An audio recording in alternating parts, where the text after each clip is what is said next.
Welcome, everyone. My name is Mitch Thomas. Thank you so much for joining me today. I'm eager to share with you some of the best practical, tactical, nitty-gritty bits of advice I can give you about selling your home. And I want to say thanks for spending time with me and investing time in yourself. When we're done, I want you to feel like the most prepared, most informed seller in all of Florida. So let's get started, find out how to avoid the costly mistakes selling your home. Oh yeah, real quick, if you want to keep your camera off, that is totally fine. Also, by the way, I know people have limited time. If you want to circle back with us, if you have questions or specific things about your property that you'd like to talk about, you can book a Google Meet meeting with me at flcoastrealestate.com. That books directly to my calendar. So, obviously, you're here tonight to get some information. You are going to get a lot of information. I promise that. I know that you may be a little concerned, a little anxious. We're definitely going to help you with that tonight. So, look, here's the thing. I remember what it was like when I sold my home the first time. My mind was blown at how emotional and stressful and uncertain it felt. And if you've been stressing about this too, my goal tonight or today for you is to put you at ease and put you in control, put you in the driver's seat. So make sure you have something to write with because you're going to take some notes for sure. Oh man, I'm not a fan of that photo. Look a little chunky. Um, I'll tell you just a little bit about myself real quick. I've been in business for 15 years. I've sold hundreds of homes. I love working with sellers. I love the education and preparation it takes to be a success selling a home. And not to toot my own horn, but sellers do love me. There's lots of moving parts, and my goal is to always make the transition as smooth as possible. So over the years, I found my sellers really appreciate that I take time to educate them and guide them through the process. So, so let's hit the basics real quick. Steps to selling your home. You're going to find a knowledgeable agent or you're going to decide to sell your home on your own. You're going to figure out what you want to sell your home for. You're going to figure out when you want to move. You might even consider doing a pre-inspection on your home before you put your home on the market. Are you going to stage your home? You'll put your home once you put your home on the market, then you'll be dealing with buyers directly. If you don't have an agent, if you're selling it yourself, if you do have an agent, then they'll be dealing with them. But you're going to be dealing with potential buyers and negotiating contracts. And then once you actually get a contract, you're going to be doing all the things necessary to get the home closed and for you to move on with your life. So, what we're going to hit real quick is the mistakes. I mean, this is really what you're here for. We're going to be reviewing these before we jump into a little bit deeper strategy about selling. So if you can stick with me, that'd be great. But the mistakes we're going to go over: not preparing your home for sale, not expecting home selling costs, not setting realistic prices, limiting availability, staying for showings, and not hiring the right person. So, look, lots of sellers make mistakes selling a home, and that's because selling homes is not their job. It's not their expertise. They don't have the marketing expertise to do this. So, mistakes can happen. There's a lot to prepare for and a lot to know about the process. So really the biggest mistake that you see all the time is, and it's really a biggie. So pay attention. This will make the difference in thousands of dollars, 100%, not preparing your home for sale. So let me ask you real quick. Do you want to leave money on the table? Got it. I didn't think so. Um, to get started, you need to step back and put yourself in the buyer's shoes. I mean, think about when you went to go buy this home yourself. When they walk through your home, what will they see? Will they see anything that turns them off? Will they notice the really great things about your home? Walking your property as a potential buyer will help you kind of step back from your emotions and your biases about your own property, and it really help you set up your home successfully. So there's some things that we can prepare for and some things that we can't. Let's say you have a power line overhead going across your backyard. That's not something we can do anything about. We know that might be a negative for some people, but we can't do anything about it. What we can have control over are the things on right here. Let's talk about decluttering and repairing. So number one, you are moving anyway. You have decided to move. You're going to be moving out of this house. This is a great opportunity to declutter the home. Get all the extras out of the way, box them up, get them moved on out. Make better flow for your house, and it'll present better. Number two, clear the countertops. I mean, kitchen countertops, bath countertops. You want to make sure that you have minimal items on the countertops. And the reason that is because people want to see the space in the house. They want to see how much countertop space they have. If you've got clutter all over the countertops, they're going to feel like there's not enough space for storage in the house. So you want to make sure that you prepare in the right way. And then if you have any little items to repair, and I know this may seem minimal, but like a shaky doorknob or a creaky door or a wall that needs, that's chipping and needs painting, these things kind of add up in a buyer's mind when they're walking through the house. And the more negatives they see, the more it's going to turn them off. So you just want to make sure that your house is clean and tidy and it looks really presentable. And speaking about tidy, um, you know, people have kids. There's kid stuff. Don't worry about it. You just want to tidy that up and make sure that people can walk through your home and they're going to understand that you have children. Um, Outside, you really want to pay attention to things like trimming the bushes, mowing the lawn, trimming around the lawn. So it looks just really nice and presentable. You want that curb appeal to be attractive to them. When they walk up to the house, you want them to have a good feeling about the home before they even walk in the door. And then the third and really the biggest one here is cleanliness. You need to clean, clean, clean. Clean is the most important thing. I mean, this is just, I can't emphasize this enough. Spend time cleaning. If you can't do it, hire somebody to do it for you. And then staging. Is it necessary? And the answer is yes. Staging is key. Now, there's some areas we don't care about staging. Garages, I don't care at all. Leave space for them to walk around so they, can see that it's got enough space for them. You may also, give them dimensions so they know that their cars can fit in the garage. But that's not a space we really care about. It's a place where you can put boxes and extras. What we care about is the flow of the house. So staging means minimizing clutter, which we've already talked about, removing personal items. So, no buyer wants to see a whole bunch of family pictures all over the place. They don't want to see a whole bunch of religious things all over the place, or, they may or may not. But what we want to do is eliminate any negatives. And sometimes those things can be overwhelming to buyers looking at homes. So we want to set your home up for success. Changing paint colors, it really just depends. Is your paint in good shape? Is it bold or is it kind of neutrals? Every situation is different. Every house is different. Every style of house is different. So we want to make sure that everything fits right, that you are attracting the largest group of buyers possible with how it's set up.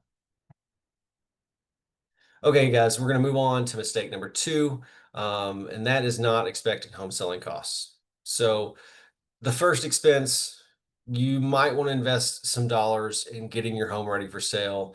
I always have, investing money in things like cleaning up outside, maybe power washing. Those are good things to invest in.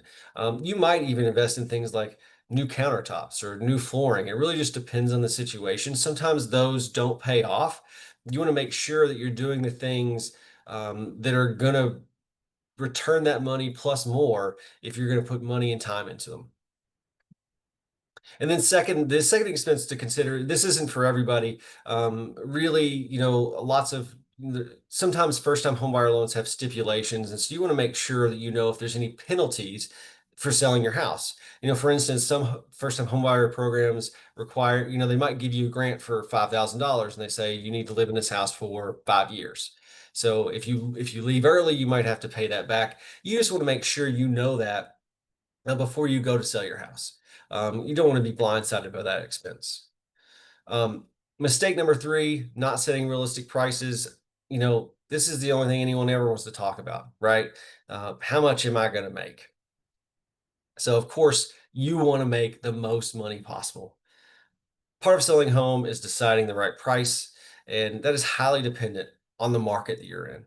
Remember, your home's value is what someone's willing to pay for it. Different strategies should be used to get the best result. You need to look around at the competition. Is there new construction you're competing with? Are there neighbors you're competing with? Are they like homes that your neighbors have that you're competing with? You don't want to. You're not going to compare a ranch with a two-story. That's not comparable. Um, are the homes just sitting on the market? Or are they moving pretty quick?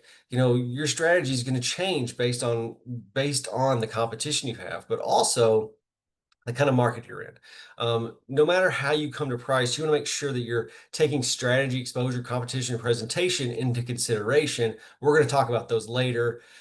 For instance, some people want to sell quick, so they're willing to take a little bit of hit in price to get moved, to get sold and get moved and move on with their life. Um, in that case, you would want to make sure that you're priced slightly below market and to drive interest. And sometimes not only is that going to drive interest, that's going to drive offers, and it's going to drive multiple offers, and that might drive you well above what you thought you're going to actually get for the house, and sell it fast. So again, strategy is key here. Mistake number 4 is limiting availability and staying for showings. So, like I mentioned earlier, put yourself in the shoes of the buyer. Do you remember when you bought this home? Didn't you want to time alone in the home to really look it over and have discussions? Is it possible with a homeowner hanging around? I mean, it's really kind of awkward sometimes. Okay, so let's talk about limiting availability. Let's focus on that for a second.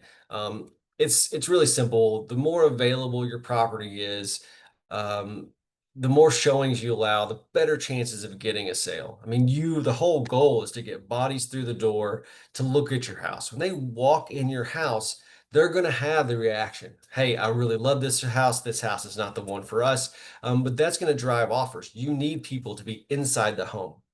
You don't want you don't want people turned off just from the photos. You want to make sure that you're getting everybody through the door, and when they're through the door, they're going to make their own decision. There's no selling the house. They're going to either like it or they're not.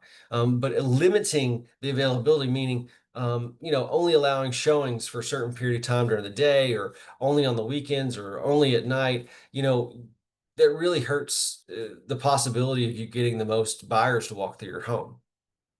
Now for the second one, staying for showings. This is hard to do if you're selling your home yourself. Of course, you don't want a random stranger loose in your home. Of course, this is really a lot easier if you're hiring a real estate agent. Either they're showing it or other agents are showing it. That way you have a pro guiding people through your home and allows them to walk through, without you lurking around. The simple truth is people feel uncomfortable looking at home with a seller's present. So if you can avoid that, you're really going to help yourself selling your home. And mistake number 5 is not hiring a gladiator, not hiring somebody that's going to go to bat for you. Listen, look, anyone can list your home, put it on MLS, put a sign in the yard. My job is to really fight for you. That means negotiate hard. That means market hard. It means using strategies to drive traffic and offers.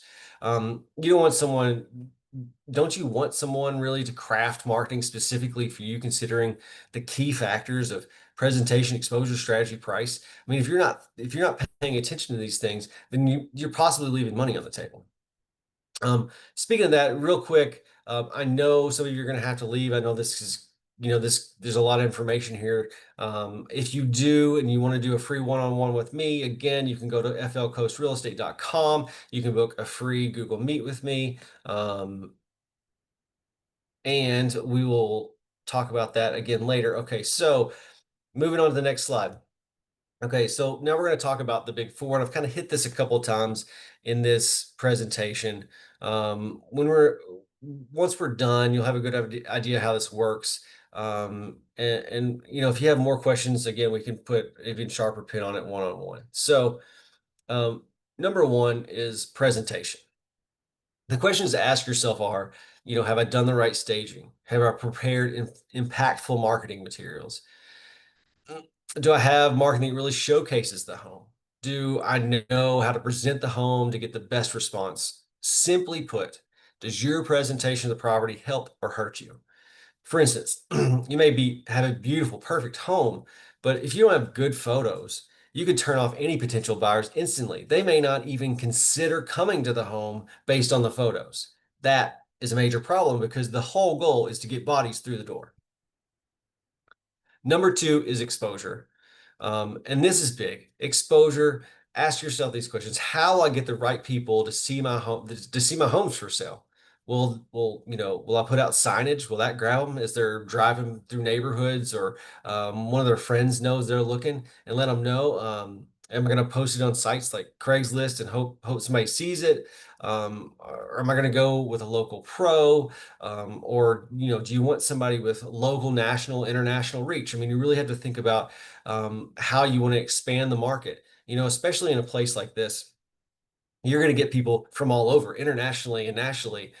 So you want to make sure that your exposure online is top tier, and and it would be a big mistake not to. If you just put a sign in your yard and you have no online presence, you're really going to limit your buyer pool. Number three is strategy.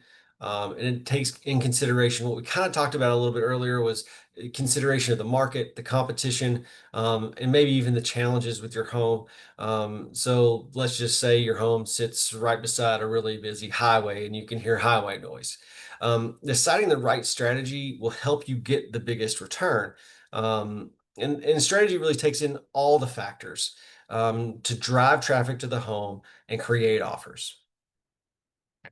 And then number four is, and this is the second time we're talking about this, is price, and it's everybody's favorite subject. Um, at the end of the day, you decide what price you want to sell your home for. Of course, everyone wants the most money, right? Um, Pricing your home takes into consideration all the big four we've just been talking about. Um, but let me ask you this. Would you rather overprice your home, get no showings, get no way to walk through the house, and no offers? Or would you prefer getting tons of showings and people fighting over the house, creating multiple offers? Really, price is one of the biggest drivers of this. You got to make sure that you're pricing it right. Overpricing is a killer. It will, at the end of the day, you're going to make less money overpricing. We are not in a seller's market anymore. We are in a buyer's market. We need to make sure that your strategy is right when you go to sell. And so, we're done. That was it. Hopefully, I got through it quick enough. If you have, hopefully, you're feeling a little more certain. Hopefully, you got some questions answered, have a little more direction. Again, if you want to meet with me one-on-one, you can go to flcoastrealestate.com, set up a Google Meet. I'm happy to speak with you. Again, it's no cost, no obligation. You can just talk to me about your situation. You don't have to do anything beyond that. Also, if you want, during that meeting, I can give you a couple of ebooks that I've created. I've created, a 10-day sale playbook and the perfect home prep ebook. That'll kind of help you get prepared for selling a little more detail, a little more than we did today. So just hit me up if you like that information. I'm happy to send it to you. But I really appreciate you joining me today, and hopefully this was informative. Again, happy to speak with you. If you want to reach out to me, flcoastrealestate.com.